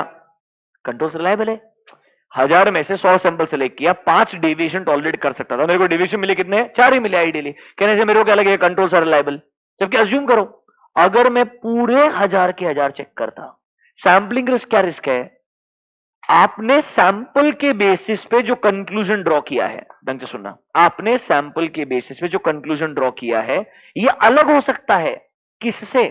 अगर आपने सैंपल सेलेक्ट करने के बजाय पूरा पॉपुलेशन चेक किया होता और कंक्लूजन ड्रॉ किया होता, मतलब sir if I would have tested the entire population और मेरा कंक्लूजन कुछ अलग ही आता, कहना इससे ये रिस्क किसकी वजह से है? सैंपलिंग की वजह से है। इस रिस्क को बोलते हैं sampling risk. That means your conclusion can go wrong if your sampling goes wrong. Are you understanding my point? तो मैं क्या बोल रहा हूं, 100 सैंपल के बेसिस पे मैंने बोला कंट्रोल्स आर रिलायबल, जबकि मैं पूरे 1000 चेक करता, मान लो मैं अभी भी 5 ही टॉलरेट करता था, डेविएशन मैं चेंज नहीं करता हूं, वो मैं 5 ही टॉलरेट करता, पर लेट्स से बचे हुए 900 चेक करते वक्त मेरे को 100 गलतियां और मिल जाती, तो हो सकता है ना अनटेस्टेड पॉपुलेशन 900 बाकी पड़ा है। Are you understanding my point? कहने से कंट्रोल्स पे रिलाई नहीं करना चाहिए था। क्या मैंने ज्यादा रिलाई किया कंट्रोल्स के ऊपर? तो देखो यहाँ पे 4 सिचुएशन होती है, कंट्रोल्स में 2 सिचुएशन हो सकती है। आपने रिलाई किया जबकि आपने नेगेटिव सोचना है, रिलाई शायद नहीं करना चाहिए था। आप जो कर रहे हो ना उसको ऑपोजिट सोचना है, बिकॉज आप जो डिसाइड कर रहे हो ये सैंपलिंग के बेसिस पे डिसाइड कर रहे हो। What if this goes wrong? So let's say I wanted to rely on control, जबकि एक्चुअली में मैंने रिलाई नहीं करना चाहिए था। क्यों नहीं करना चाहिए था? बिकॉज मैं पूरा पॉपुलेशन चेक करूंगा तो शायद पता चलेगा गलतियां बहुत ज्यादा होगी। Are you understanding my point? Sampling risk concept ही ऐसा है, आपको नेगेटिव सोचना पड़ेगा, what can possibly go wrong. So if I decide to rely on control, may be शायद ये ओवर रिलायंस हो जाएगा। If I don't rely on control so क्या हो जाएगा? अंडर रिलायंस हो जाएगा। मतलब सुनो, आपको लगा कंट्रोल्स अच्छे हैं जबकि एक्चुअली कंट्रोल्स अच्छे नहीं है, या आपको लगा नहीं सर 5 के अंदर से 5 एरर्स है पूरे, समझ रहे हो मेरा, 5 के 5 एरर है, आपको लग रहा है नहीं यार कंट्रोल्स ठीक नहीं लग रहे हैं, या लेट्स से 5 के अंदर आपको 6 गलतियां मिल गई, आपको डर लग रहा है नहीं यार 100 के अंदर 6 गलतियां मिल गई, बाकी 1000 में बहुत, बाकी 900 में बहुत गलतियां हो सकती है। पता चला ये 6 के अंदर भी ना 2-3 क्लेरिकल नेचर के एरर्स थे जिसके कॉम्पनसेटिंग कंट्रोल भी है। क्या है? कॉम्पनसेटिंग कंट्रोल भी है। बट आपने क्या बोला? कंट्रोल रिलायबल नहीं है। आप क्या करोगे? डिटेल्ड अमाउंट टेस्टिंग करने के लिए जाओगे। मतलब सिचुएशन क्या है, अगर आप रिलाई करते हो तो ओवर रिलायंस हो जाएगा, रिलाई नहीं करते हो और जबकि उल्टा सोचो रिलाई करना चाहिए था मतलब अंडर रिलायंस हो जाएगा। So there is always a risk of over reliance and risk of under reliance. उल्टा सोचो, नेगेटिव सबसे बड़ा क्या है, अगर कंट्रोल रिलायबल नहीं, मैंने रिलाई कर लिया तो मैं सब्सटेंटिव भी नॉर्मल लगाऊंगा, कहने से चांसेस है ना कुछ गलतियां मैं मिस आउट कर सकता हूं। तो risk of over Reliance is actually risky, इसकी वजह से कुछ गलतियां मिस आउट हो सकती है। सिमिलरली अमाउंट टेस्टिंग करने के लिए जाऊंगा, उधर भी सेम होगा। अरे अमाउंट टेस्टिंग में तूने थर्ड पार्टी को कंफर्मेशन लेटर भेजा कि भाई क्लाइंट के बुक्स के हिसाब से बैलेंस है 10 करोड़, तुम्हारे हिसाब से क्या है बैलेंस, रिप्लाई करो। उसने बोला आउटस्टैंडिंग बैलेंस 12 करोड़, डिफरेंस आ रहा है क्या दोनों के अंदर? प्राइमरी फेस से क्या लगेगा? गलती है, तो क्लाइंट के बुक्स में शायद ये रिसीवेबल का बैलेंस सही नहीं है, और ये गलती मेरे को एक क्लाइंट में नहीं 5-6 थर्ड पार्टी ने अलग अलग रिस्पॉन्स दिया, तो मेरे को क्या लगेगा? क्लाइंट की बुक्स में गड़बड़ है। बाद में पता चला रिकंसिलिएशन के बाद में क्लाइंट की बुक्स में गलती नहीं है, दोनों का अकाउंटिंग करने का तरीका अलग अलग है। Are you understanding my point? दोनों के अकाउंटिंग में टाइम गैप आ रहा है comparatively, do you get my point? दोनों का मैकेनिज्म अलग अलग है, इसका रेवेन्यू रिकॉग्निशन अलग है, उसका परचेज रिकॉग्निशन अलग है कंपैरेटिवली। नॉर्मली गैप नहीं आता है, बट अगर आ गया तो मतलब क्लाइंट का गलती नहीं है पर तुझे क्या लगा गलती है, तू क्या करेगा? रिजेक्ट कर देगा, फिर क्या करेगा? डिटेल में चेक करने के लिए जाएगा। तो सर कंट्रोल में 2 रिस्क है, या तो ओवर रिलाई हो जाएगा या अंडर रिलाई हो जाएगा। अमाउंट टेस्टिंग में 2 रिस्क है, या तो तुम गलत चीज को एक्सेप्ट कर लोगे, या तो तुम गलत चीज को एक्सेप्ट कर लोगे या सही चीज को रिजेक्ट कर दोगे। या तुम सही चीज को रिजेक्ट कर दोगे। तुमने देखो वहां पे 4 पार्ट बनाए होंगे। सैम्पलिंग रिस्क को तुमने डिवाइड किया compliance procedure and substantive. Compliance में 2, risk of over Reliance, risk of under Reliance. Substantive में 2, risk of incorrect acceptance and risk of incorrect rejection. सोचो, ओवर रिलाई किया, चांसेस है अमाउंट में भी गलतियां होगी, ओपिनियन गलत हो सकता है। गलत चीज को एक्सेप्ट कर लिया, there is a material statement but you are accepting that, ये तो क्लियर कट सैम्पलिंग रिस्क है यार। कहना इसे दो सिचुएशन में रिस्क बहुत ज्यादा है, over reliance and incorrect acceptance, दोनों की वजह से मेरा ओपिनियन गलत हो सकता है। क्या गलत हो सकता है? ओपिनियन। कहना that is my audit risk concept. बाकी दोनों जो है अंडर रिलाई कर लिया, कोई बात नहीं, कंट्रोल रिलायबल नहीं लगेगा, डिटेल में अमाउंट टेस्टिंग करने के लिए जाओगे। प्राइमा फेसिया डिफरेंस दिख रहा है, थर्ड पार्टी कुछ और बोल रहा है, बुक्स में कुछ और दिख रहा है, रिकंसिलिएशन चेक करने के लिए जाओगे। मतलब कहना ही से इनकरेक्ट रिजेक्शन, मतलब सही चीज को गलत रिजेक्ट कर दिया ना आपने, कोई बात नहीं, डिटेल में चेकिंग करना ही पड़ेगा, इसमें बस टाइम वेस्ट होगा, इससे आपको ऑडिट का एफिशिएंसी खराब होगा, पर ओपिनियन गलत नहीं होगा। सुनो, एफिशिएंसी खराब होगा that is acceptable, but effectiveness मतलब ओपिनियन ही गलत हो जाना, ये बहुत चैलेंजिंग चीज है। इसलिए आपने कंक्लूजन लिखा होगा, over reliance and incorrect acceptance की वजह से your opinion can go wrong, it will effect the effectiveness of your audit. And जो बाकी दोनों चीजें कौन सा है, incorrect rejection and under Reliance, इसका इंपैक्ट आपके एफिशिएंसी पे आएगा और कुछ पे नहीं आएगा। क्लियर है क्या? क्या आपको तीनों फैक्टर समझ में आए? पक्का? एक काम करो, in your modules come to page number, आपके मॉड्यूल में ऐसे अलग अलग फैक्टर्स डिफाइन करके दिए हैं। Page number 1C.66, can you see examples of factors affecting sample size? अभी किसके बारे में बात कर रहे हैं? टेस्ट ऑफ कंट्रोल के बारे में बात कर रहे हैं। टेस्ट ऑफ कंट्रोल में देखो, सीधा सीधा point number 2 is your tolerable error, already पढ़ा दिया है। Point number 3 is your expected error, already पढ़ा दिया है। Point number 4 is your sampling risk. तीन फैक्टर सेम है जो ऑलरेडी पढ़ा है, तीनों डिस्कस किए हमने, tolerable error, expected error, sampling risk. ठीक बात है। पॉइंट नंबर 1 पे आ जाओ। पॉइंट नंबर 1 क्या बोलता है? सिंपल चीज सोचना, जितना ज्यादा, याद करो मेरा एग्जांपल, मुझे जितना ज्यादा अश्योरेंस चाहिए कंट्रोल पे, उतना मेरा सैंपल साइज बढ़ते जाता है। याद करो, मैंने बोला lower level, moderate level, high level assurance. High level के लिए कितना बोला? सैंपल 60। मॉडरेट के लिए कितना बोला? 45। लोअर लेवल के लिए कितना बोला? 30।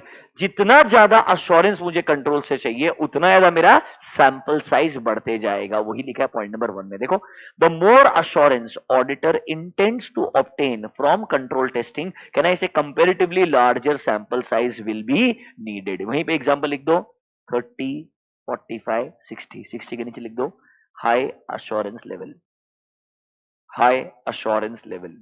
क्लियरली समझ में आ जाएगा, जितना ज्यादा अश्योरेंस चाहिए उतना आपका सैंपल साइज बढ़ते जाएगा। तीन फैक्टर तो पहले पढ़ा दिए, ये फोर्थ वाला पॉइंट भी आपको समझा दिया। Is this clear to you? पक्का? अब एक बात सोचो, कंपनी में सेम प्रोडक्ट परचेज होता है, परचेज एक ही चीज करते हैं, यही चीज रॉ मटेरियल खरीदते हैं, इससे फिनिश गुड्स बनाते हैं और बेचते हैं। समझ रहे हो मेरा बात? अब नंबर ऑफ लाइन आइटम 1000 हो या 1100 या 1200, इससे कंट्रोल टेस्टिंग में क्या फर्क पड़ने वाला है? सप्लायर सेम है, रॉ मटेरियल सेम है, प्राइस सेम है, सिर्फ नंबर ऑफ लाइन आइटम बढ़ जाने से कोई फर्क पड़ने वाला है क्या? नहीं, कोई फर्क नहीं पड़ता है। पॉइंट नंबर 5 पे आओ। In case of large population, the actual size of population has very little effect on sample size. हाँ, ये मैं मानता हूं, अगर पॉपुलेशन बहुत ही छोटा होता है, 5 टोटल ट्रांजैक्शन, तो सैंपलिंग लगाना ही नहीं चाहिए। तब तो सैंपलिंग लगाने के बजाय सबका सब चेक कर लेना बेटर रहेगा। बट सिर्फ 1000 लाइन आइटम से मेरे लिए 1100 लाइन आइटम हो गया, 1200 लाइन आइटम हो गया, उससे कोई फर्क नहीं पड़ने वाला है। ये सिर्फ 1000 से 10% लाइन आइटम बढ़ जाने से मेरा सैंपल साइज को बहुत मेजर इंपैक्ट नहीं आएगा। सो सिर्फ प्योरली सैंपल साइज का इंपैक्ट आपको लग रहा है प्रोपोर्शनेटली बढ़ते जाएगा जितना मेरा पॉपुलेशन बढ़ रहा है, ये गलत है। यही चीज स्टैटिस्टिकल सैंपलिंग अप्रोच में है कि भाई नंबर ऑफ लाइन आइटम बढ़ जाने से सैंपल साइज पे इतना डायरेक्टली इंपैक्ट नहीं आता है। ये एक अलग फैक्टर है जो मेरे को मालूम होना चाहिए। क्या आपको पांचों factors for test of control समझ में आए क्या? गिविंग यू 2 मिनट्स, एक बार आराम से पढ़ लीजिए। Online students, are you able to process these things? हमने इनको बहुत डिटेल में डिस्कस किया था लेक्चर्स में, अभी मैं सिर्फ ओवरव्यू दे रहा हूं। एग्जाम में पता है क्या करेगा? ये जो लिखा है ना, इन case of large population the actual sample size has little effect on sample size, दिख रहा है क्या चीज? ऐसा कैसा स्टेटमेंट पिक करेगा, करेक्ट इनकरेक्ट में डाल देगा। मतलब ऐसे स्टेटमेंट से ही करेक्ट इनकरेक्ट और एमसीक्यू बनता है। मैं बोल रहा हूं मेजोरिटी जगह जहां अपने को छोड़ने का मन करता है, उनको वहीं से एमसीक्यू बनाने का मन करता है। समझ रहे हो क्या? इसीलिए हमने इनको इतना डिटेल में पढ़ा है कि तुमको क्वेश्चन में दिखेगा ना, अंडरस्टैंडिंग होना चाहिए। तो आराम से लिख सकता है। और यहाँ पे 4 मार्क का आंसर नहीं लिखने का है, अंडरस्टैंडिंग के बेसिस पे करेक्ट है या इनकरेक्ट है बताने का है, वो तो कर सकता है आराम से, ऐसा मैं अज्यूम कर रहा हूं।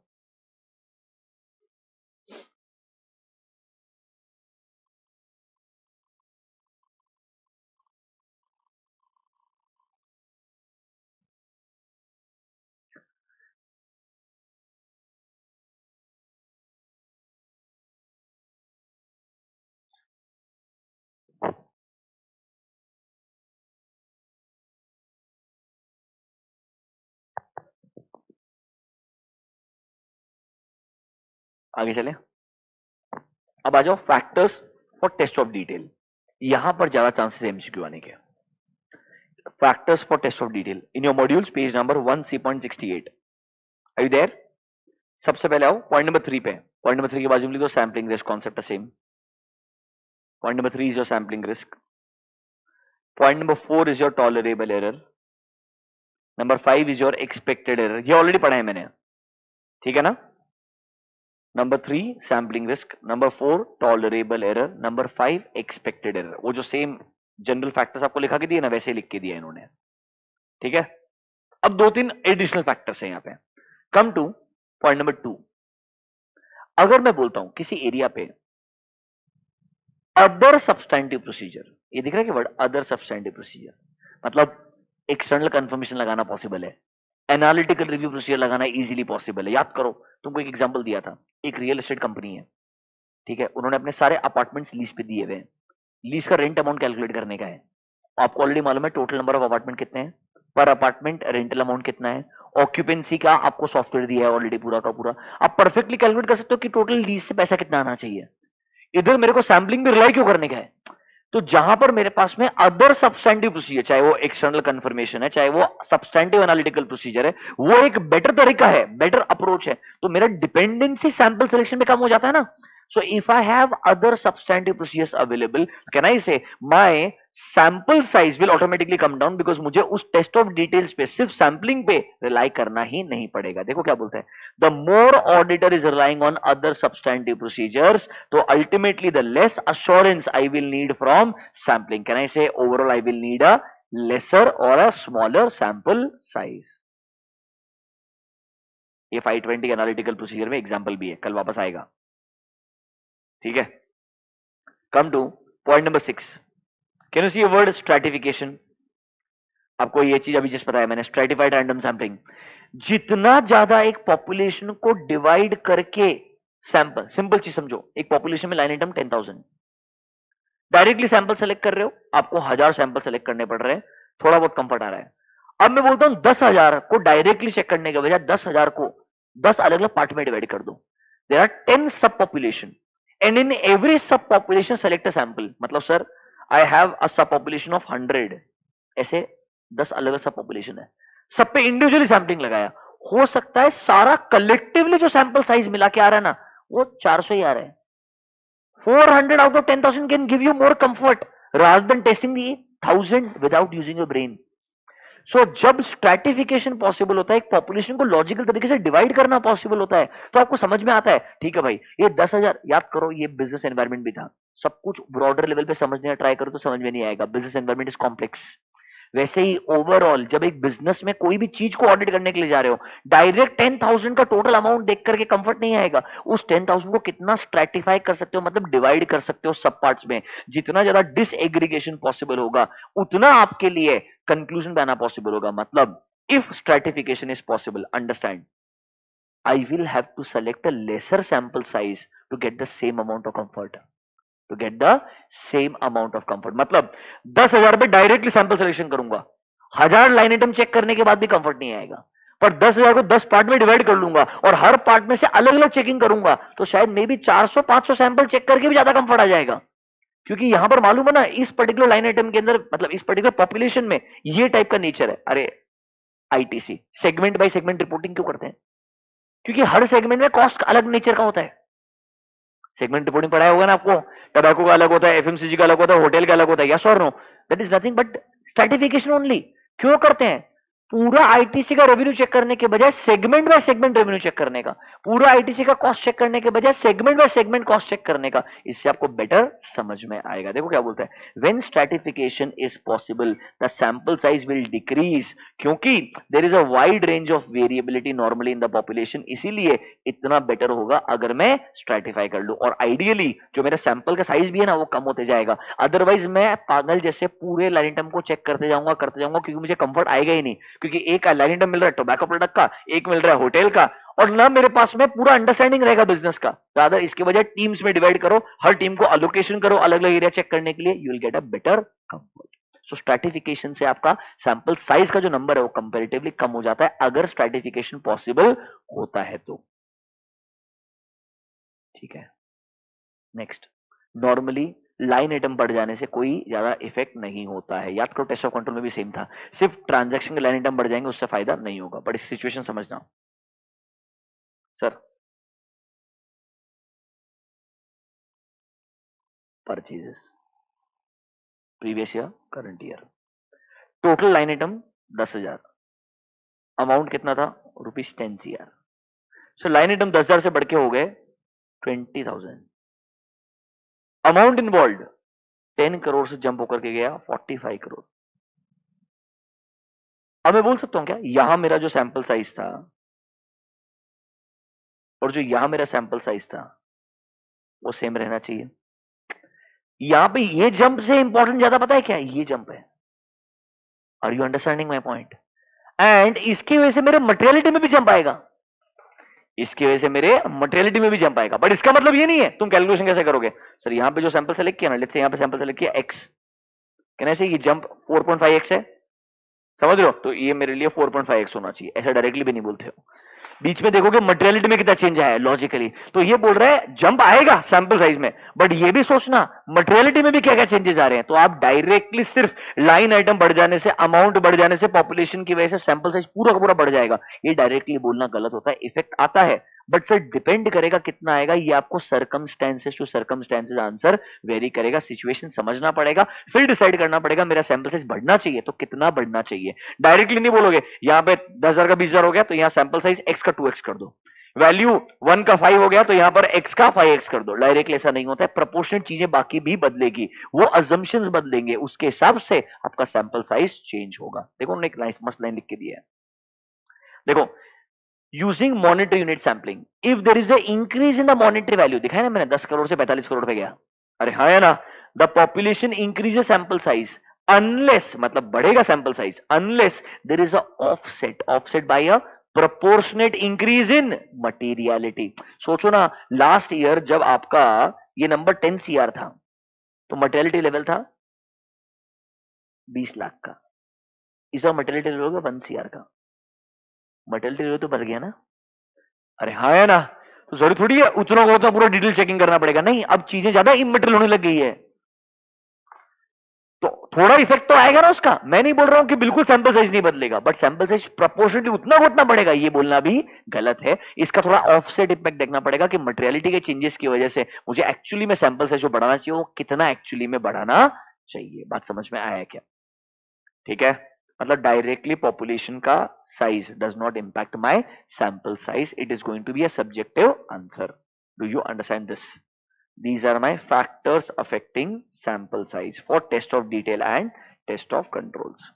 ऐसे दो कॉन्सेप्ट और हैं, modules page number 1C.71। Can you see sampling risk या नॉन सैम्पलिंग रिस्क? मैंने आपको बोला है ICI के हिसाब से ये सैम्पलिंग रिस्क का डेफिनेशन है और ये उनके 2 पॉइंट है। मैंने आपको टेबल बना के दिया था, over Reliance, under Reliance, incorrect acceptance, incorrect rejection. इन्होंने सेम चीज यहाँ पे 2 पैराग्राफ में लिख के दी है, आपको एग्जाम में ऐसा ही लिखने का है। बोला था या नहीं बोला था? पक्का? अरे हाँ या ना? फिर देखो can see word non sampling risk, sir इस बार तुम्हारा ओपिनियन गलत हुआ है बट सैम्पलिंग की वजह से गलत नहीं हुआ है, यहाँ पर ह्यूमन मिस्टेक की वजह से हो सकता है। सैंपल तो बेचारा बोल रहा है गलती है पर तुमने इंटरप्रिटेशन में गलती कर दी है, your miss interpretation of result. Sir तुमने प्रोसीजर ही गलत लगाया है, अरे पॉपुलेशन ही गलत सेलेक्ट किया है यार, सैम्पलिंग बेचारा क्या करेगा। So sir this risk is called as non-sampling risk, मतलब your conclusion is wrong but this time not because of sampling but because of other factors, that risk is called as non-sampling risk। clear है क्या? पक्का? Sure? अब आखिरी part बचता है।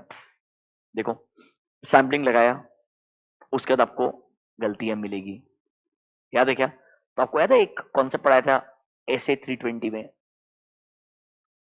Aggregate uncorrected misstatements. 2 minute try करते हैं। Total misstatements is equals to, टोटल misstatements is equals to identified uncorrected misstatements plus unidentified uncorrected misstatements. ये गलती आपको सैंपलिंग के दौरान मिली होगी। These are your identified during sampling. अब सुनो, आपने सैंपलिंग लगाया 50% पॉपुलेशन पे, सैंपलिंग लगाया 50% पॉपुलेशन में, उसमें गलतियां मिली 4 लाख की, सॉरी 2 लाख की फॉर एग्जांपल। तो जो अनटेस्टेड 50% है, सुनो सैंपलिंग आप पूरा लगाते नहीं ना, 100% पॉपुलेशन चेक थोड़ी कर रहे हो। 50% पॉपुलेशन में 2 लाख की गलतियां मिली, बच्चे 50% में तो गलतियां हो सकती है ना सर। वो डिपेंड करेगा गलती का नेचर क्या है। अगर वो गलती ऐसी है जो एनॉमली है, क्या है? एनॉमली। एनॉमली ऐसी गलती होती है जो बाकी गलतियों को रिप्रेजेंट नहीं करती है। सोचना, एक गलती को अनोमली बोलने से पहले आपको 100% श्योर होना पड़ेगा कि ऐसा गलती कंपनी में और कहीं पर भी नहीं हुआ है। इसीलिए आपको अपने मिस स्टेटमेंट्स को इवैल्यूएट करते वक्त सबसे पहले जो गलतियां मिली है उन्हें समझना पड़ेगा, उनका नेचर समझना पड़ेगा। क्या ये गलती कुछ अनोमली है या नहीं है, मतलब ऐसा गलती कहीं और हुआ है या नहीं हुआ है। अगर मैं श्योर हूं सर ये ऐसा नेचर का गलती है जो कभी हो ही नहीं सकता है, ये वन ऑफ इट्स काइंड है, एक बार कंट्रोल को बाईपास करके गलती किया गया है, और लेट्स से मैंने हर तरीके से श्योर हो गया हूं, तो मैं बोलूंगा चलो ये क्या है? अनॉमली है। अज्यूम करो 2 लाख में से 10,000 का जो गलती है वो आप बोलते हो अनॉमली है, कहना इसे 1.9 लाख का जो गलती हो गया आपका, ये नॉन अनॉमली हो गया। नॉन अनॉमली मतलब नॉर्मल मिसस्टेटमेंट। अब मैं क्या बोलूंगा? बच्चे 50% में भी ये गलती हो सकती है ना यार, अरे हाँ या ना? तो मैं क्या बोलूंगा? टोटल मिसस्टेटमेंट कैसे निकालूंगा मैं? जो गलती ढूंढी है वो, अरे हाँ या ना, प्लस उसका प्रोपोर्शनेट इफेक्ट अनटेस्टेड पॉपुलेशन में जो आ सकता है वो, अरे हाँ या ना, प्लस जो अनॉमली है, अनॉमली भी गलती तो है ही है ना, इसका प्रोपोर्शनेट कैलकुलेशन नहीं करूंगा, पर 10,000 का तो गलती रहेगा ही ना यार। तो टोटल गलती कैसे निकालूंगा मैं? 2 लाख प्लस 1.9 लाख कितना होगा मेरे लिए? 3.9 लाख। मैंने वो 10,000 का प्रोपोर्शनेट क्यों नहीं किया? क्योंकि मेरे को लग रहा है वो क्या है? अनॉमली है। अनॉमली को नॉर्मली प्रोजेक्शन में काउंट नहीं करते हैं, बट टोटल निकालने के लिए प्रोजेक्टेड प्लस अनॉमलस को लिया जाता है। ऑब्वियसली कोई गलती प्रीवियस ईयर की भी हो सकती है जिसका इफेक्ट अभी तक आ रहा है, उस गलती को भी लेना पड़ेगा, तब मुझे क्या मिल जाएगा? टोटल मिसस्टेटमेंट मिल जाएगा। बताया था कि नहीं बताया था? और ये टोटल मिसस्टेटमेंट अगर मेरे मटेरियलिटी के नीचे है तो मैं बोलूंगा इमटेरियल है, ये मटेरियलिटी को क्रॉस कर जाएगा तो मैं बोलूंगा ये मटेरियल मिसस्टेटमेंट है। इसको क्या करना चाहिए? एडजस्टमेंट करना चाहिए। 2-3 पॉइंट्स को मार्क करा रहा हूं, उतना पॉइंट आपने मार्क करना है, पढ़ना है, आपको वो आना चाहिए। इधर आओ, nature and causes of deviation, are you there? Point number D को मार्क करो।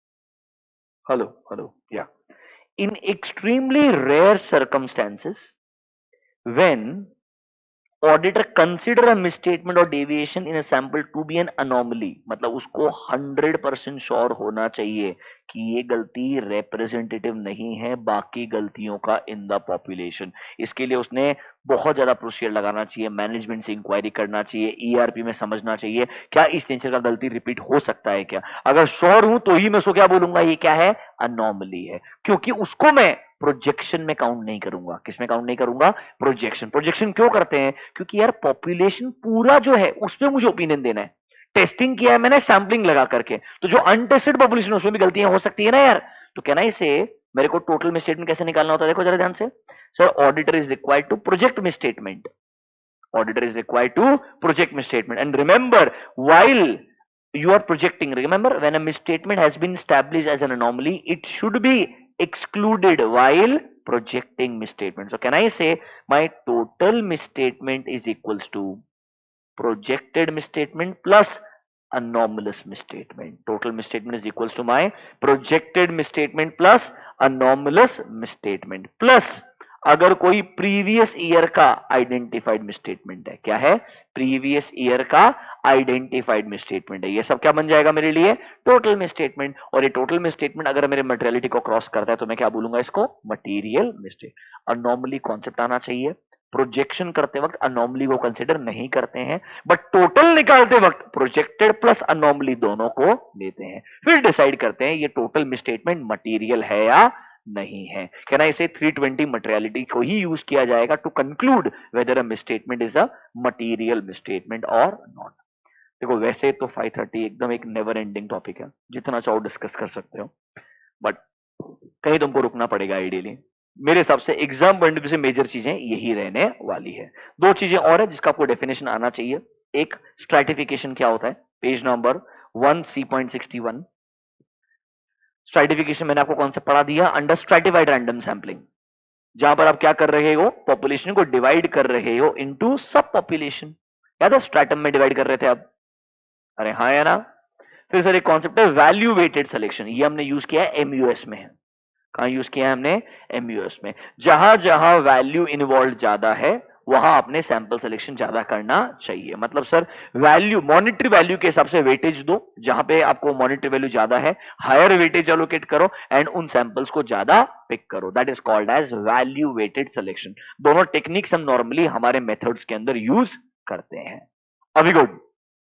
अब अगर आप ऑनेस्टली अपने Q&A मॉड्यूल में जाओगे, आपको मेजोरिटी क्वेश्चंस इन सब के आसपास ही मिलेंगे। अगर आप पढ़ेंगे आपको पक्का समझ में आएगा।